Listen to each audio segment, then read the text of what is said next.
Bonsoir à tous et bienvenue dans Plus d'actu. Le débat a largement secoué le monde politique ces dernières semaines. Y a-t-il eu des excès dans les pensions versées aux parlementaires? Pourquoi a-t-il été possible de contourner un plafond maximal qui avait été instauré dans le passé? Quelles sont les dispositions prises pour que cela ne se reproduise pas à l'avenir? En 25 minutes, on se posera également la question de ce soir de la juste rémunération de nos élus. Gagnent-ils réellement trop d'argent ou sont-ils simplement dans la moyenne européenne? Pourquoi est-il important de rémunérer correctement un député? Comment assure-t-on l'indépendance des parlementaires nécessaire à l'équilibre des pouvoirs? On ouvre le débat.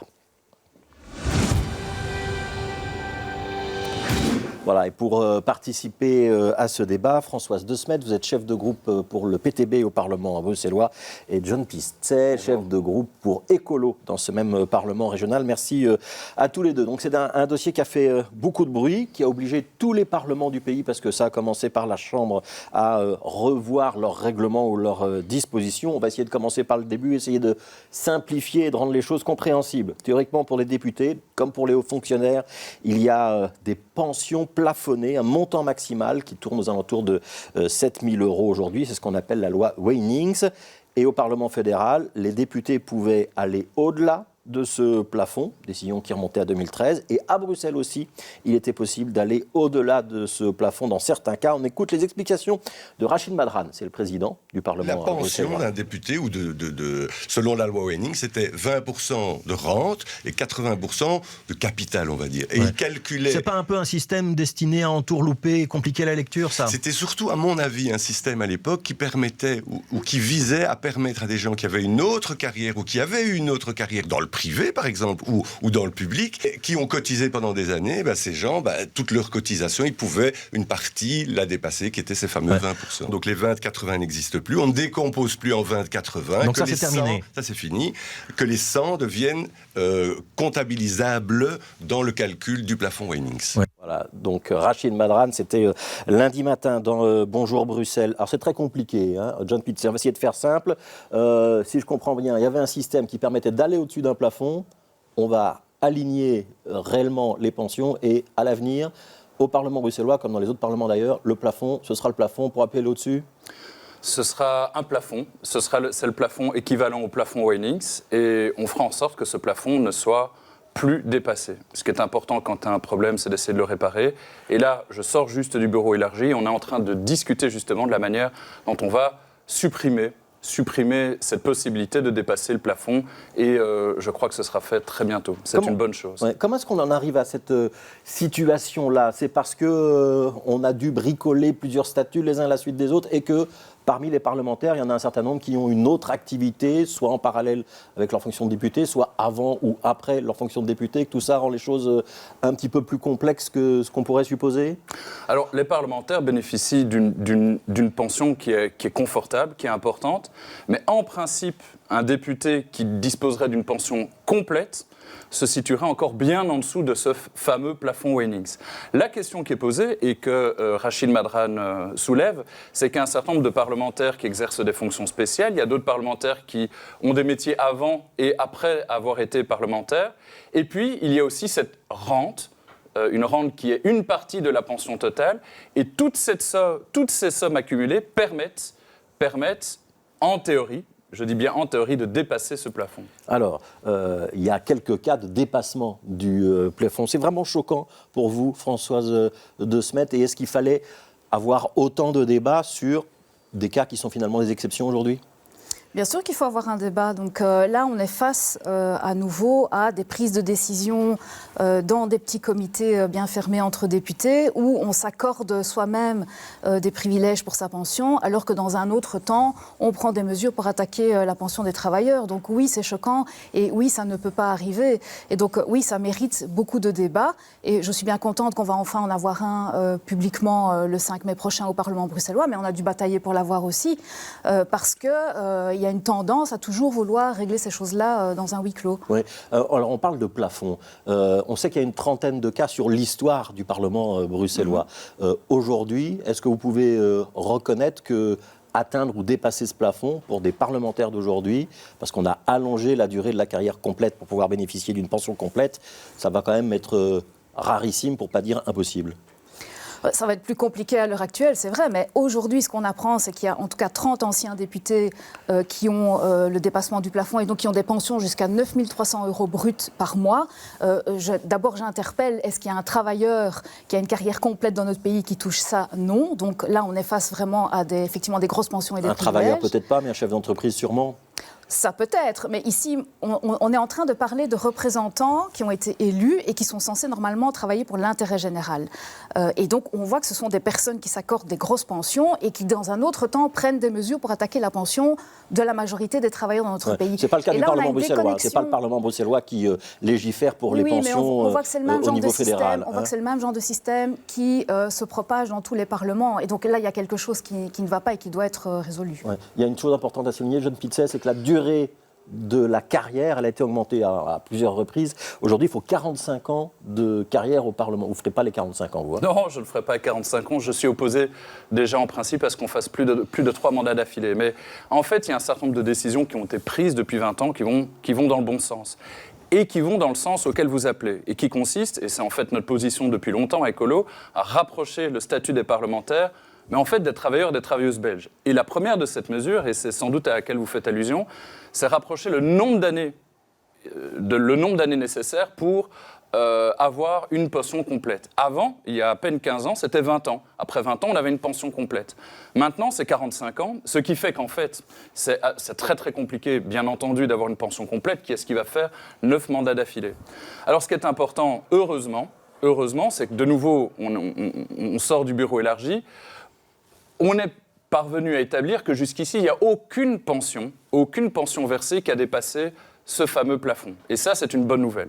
Donc maintenant, ce qu'il faut faire... Au Parlement bruxellois, il n'y a pas eu de dépassement du plafond. Il pourrait y avoir à l'avenir des personnes, si on maintient la règle, il pourrait y avoir des personnes qui pourraient bénéficier de ce surplus. On a parlé d'une trentaine de cas, c'est-à-dire qu'il n'y a pas eu une trentaine de cas.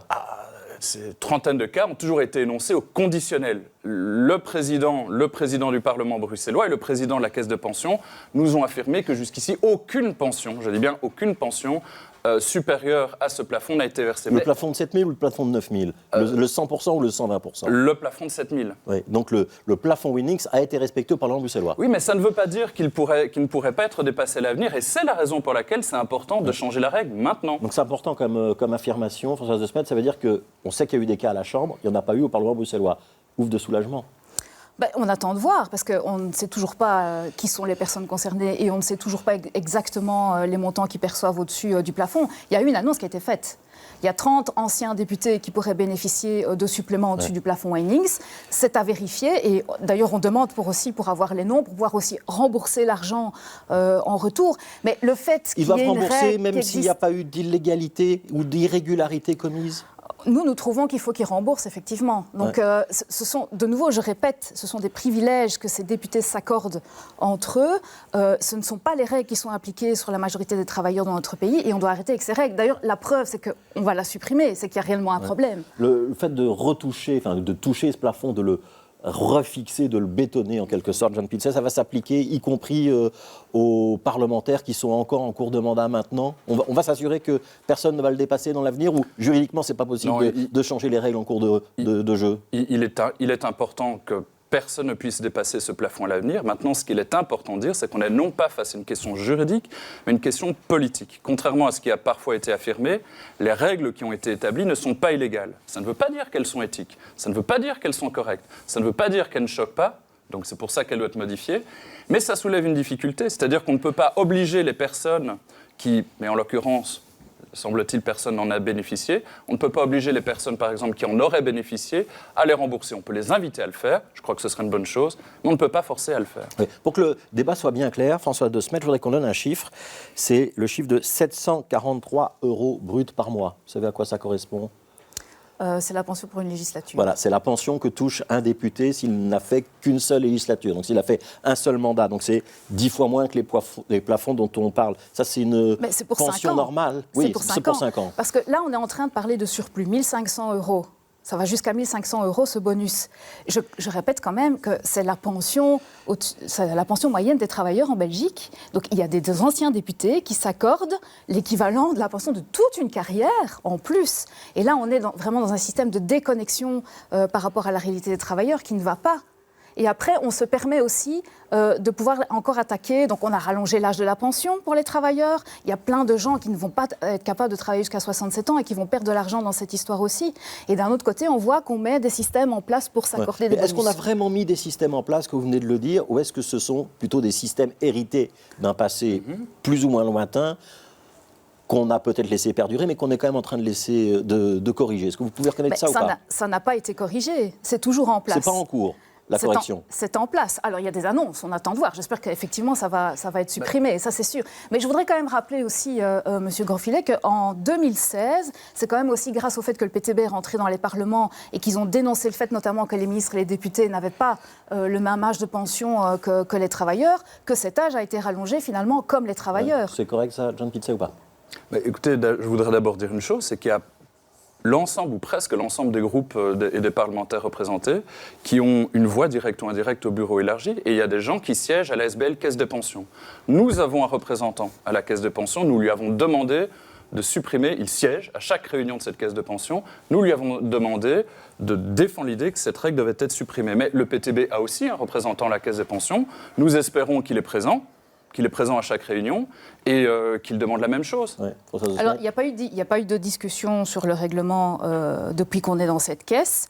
Mais évidemment, je veux dire, ne commençons pas à chipoter. Tout le monde sait très bien ce que demande le PTB, c'est de diminuer notamment par 2 Mais donc vous l'avez les demandé salaires. aussi en réunion, c'est ça la question de John Pizzey. Mais de supprimer les avantages, bien sûr. Ouais. Alors je voudrais qu'on avance un petit peu dans le débat. Je vous propose qu'on entende un autre extrait de cette interview avec Rachid Madran. Ça parle du salaire des élus, pas que de la pension, du salaire des élus d'une manière générale. On écoute Rachid Madran, c'était lundi matin. Est-ce qu'on veut encore attirer des gens qui ont eu des carrières avant? Est-ce qu'on veut encore attirer des gens qui ont cotisé dans d'autres, des gens qui ont eu d'autres métiers? Ou bien on veut plus que ce soit simplement que des gens qui ont, soit par exemple des fonctionnaires qui peuvent se permettre à un moment de retourner dans leur fonction. Faire une interruption de carrière. Ouais. Par exemple, pour congé politique, ou alors décider qu'il n'y ait plus que des héritiers, des gens qui n'ont pas de soucis. Donc voilà, historiquement, les députés n'étaient pas payés en 1830, mais qui était député à l'époque? Que des héritiers, des nobles, des gens qui avaient les moyens. Ouais. Françoise de Smet, est-ce que c'est normal donc de rémunérer les parlementaires? C'est normal de rémunérer les parlementaires, mais aujourd'hui, les parlementaires gagnent de trop. C'est ça qu'on dénonce, parce qu'on voit qu'il y a une déconnexion entre ce qu'eux vivent et ce que la réalité C'est vrai qu'un parlementaire devrait gagner combien pour le PTB? Nous, on a toujours plaidé pour qu'on diminue par 2 les indemnités des parlementaires et des ministres. Ouais, donc ça voudrait dire que maintenant, un parlementaire est entre 6 000 et 7 000 €. Ça voudrait dire qu'il toucherait entre 3 000 et 3 500. C'est pas mettre les gens dans la pauvreté. Avec ça, on sait quand même vivre dignement. Ouais. Mais c'est peut-être moins que ce que gagne un avocat, que ce que gagne un cadre dans une relativement grande entreprise, que ce que gagne un fonctionnaire européen, que ce que gagne un fonctionnaire fédéral d'un certain niveau. Est-ce que c'est normal que les députés soit en dessous du niveau de ces gens-là ou pas? Mais écoutez, quand on est représentant politique, de nouveau, je répète, on est là pour servir l'intérêt général, on n'est pas là pour se servir soi-même. Et donc, si le point de départ de votre mandat politique, c'est l'aspect financier, on est mal parti. Et donc, je répète, on n'est pas pour mettre les gens dans la pauvreté non plus, mais on trouve qu'à l'heure actuelle, ils gagnent beaucoup trop. Ça veut dire que, par exemple, quand vous devez acheter une maison ou payer votre loyer, vous ne sentez pas la difficulté de ce que la plupart des Bruxellois et des Bruxelloises vivent aujourd'hui. Et vous ne prenez pas des mesures, alors, pour limiter les loyers, les baisser, etc. Ouais. Est-ce qu'il y a une déconnexion des élus par rapport à la réalité, la sociologie, l'économie de la classe moyenne ou de la classe populaire, John Pizzey? Oui. Je ne sais pas si c'est d'abord dû au salaire qu'ils gagnent, mais oui, je crois qu'il y a une déconnexion. En tout cas, je crois que ce qui est vraiment important de réaliser, c'est qu'il y a beaucoup de personnes qui aujourd'hui ne sont même pas surpris de ce qui se passe. Si au moins ils étaient surpris, ça veut dire qu'on tranche avec la normalité. Aujourd'hui, il y a beaucoup de gens que je rencontre dans la rue qui disent « mais encore une fois, encore un problème, encore un scandale, encore une anomalie ». Et peut-être que ces scandales et ces anomalies passeraient si les citoyens avaient l'impression que les gens qui font de la politique font des décisions qui font avancer les choses. Et il y a de plus en plus de personnes qui se disent « mais Mais moi, j'ai l'impression que l'horizon de cette société est bouché, que mon horizon est bouché, que ma situation ne s'améliore pas. Et donc, en fait, l'ensemble de ces affaires, eh bien, elles se déroulent sur un fond de pessimisme et parfois de ressentiment qui est en train de grandir. Et ça, je crois qu'il faut en prendre la mesure. Donc, il y a une certaine distance vis-à-vis du monde politique. Répondez sur la question du salaire. Est-ce que un salaire d'environ 7 000 euros, 6-7 000 euros pour un député bruxellois, c'est trop ou pas ?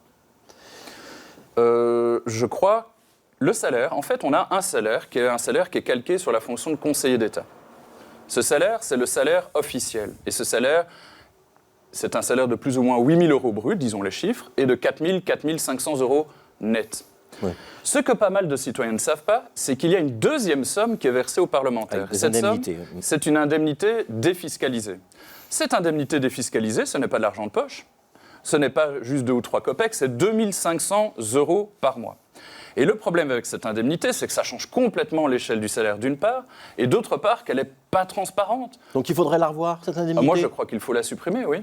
Supprimer l'indemnité ? Je pense. Ce qui veut dire que les salaires diminueraient d'environ 20%. 2 000, 2 500 euros, c'est plus que 20%. 30%. Oui. Ouais. Ce serait un bon pas, la proposition d'Écolo ? Ce serait déjà un bon pas, tout à fait. Mais je répète, nous on demande de diviser par 2 et on est aussi contre le fait que cette partie ne soit pas mise en imposable. Ouais. Mais est-ce qu'il n'y a pas quand même malgré tout la notion que les élus doivent être à l'abri notamment de tentatives de corruption ou d'influence, et qu'avoir un bon salaire, ça permet justement à des élus du peuple, qui représentent le peuple, de pouvoir se tenir loin du lobbying, ou en tout cas de pouvoir l'accueillir avec beaucoup de distance. Vous êtes d'accord avec ça ou pas ?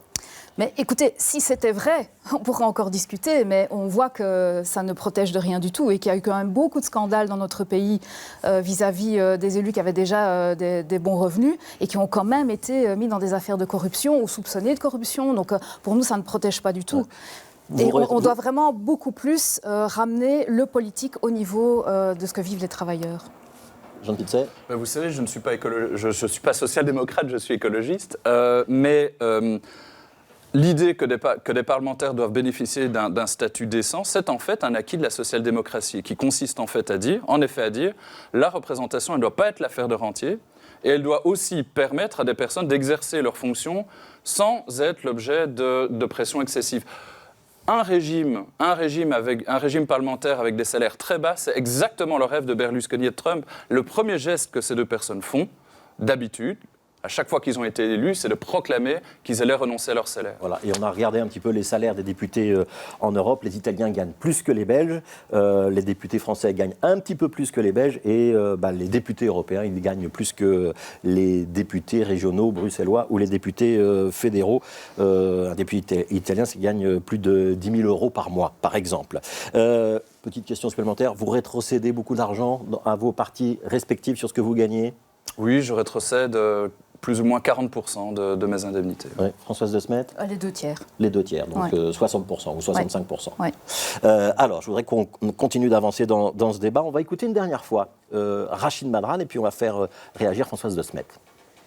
Il y a eu des exagérations dans ce dossier. Il y a eu plus que des exagérations. Il y a eu une forme de populisme, de poujadisme, de l'intox, vraiment de l'intox. Parce que moi, ce que je n'arrive pas à comprendre, c'est que, le groupe politique, le PTB, pour ne pas le citer, a des députés depuis 2014. Ils sont membres de la caisse des pensions du Parlement de la région bruxelloise depuis 2019. Ils ont un membre au conseil d'administration. Et ils nous disent, nous avons découvert... Vous n'avez rien découvert du tout. C'est la présidente de la Chambre et les services de la Chambre qui ont finalement mis en avant une problématique qui pouvait poser problème. Alors, Françoise De Smet, je vous ai vu sourire pendant la déclaration de Rachid Madran, qui est quand même pourtant une attaque frontale. Oui, mais où est le populisme dans cette histoire ? Donc, il y a un parti politique qui s'appelle le PTB qui a pris ses responsabilités. Je le répète, déjà en 2014, on a dénoncé le fait que les députés et les ministres n'avaient pas le même âge, pouvaient partir à la pension plus tôt que les travailleurs. Ça a été changé. Maintenant, de nouveau, on fait des révélations sur ce bonus pension. C'est vous qui faites les révélations ou c'est effectivement Eliane Tillieu, la présidente de la Chambre, qui est la première sortie l'aspect des présidents de la Chambre. dossier. Mais sur la question des bonus que les députés touchent eux-mêmes, c'est nous qui avons fait les recherches et c'est nous qui avons révélé cette histoire. Si aujourd'hui cette mesure va être supprimée, c'est grâce au PTB. Et ça, c'est pas du populisme, ça, c'est prendre ses responsabilités justement pour rapprocher le politique du citoyen. Alors, je me tourne vers John Pizet. Est-ce qu'il y a eu du populisme ? Est-ce qu'il y a eu des exagérations dans ce qui a été dit ces 15 derniers jours ? Moi, je veux constater 2 choses. D'abord, c'est qu'au niveau de la Chambre, les services de la Chambre ont fait le travail qu'ils devaient faire il y a quelques semaines.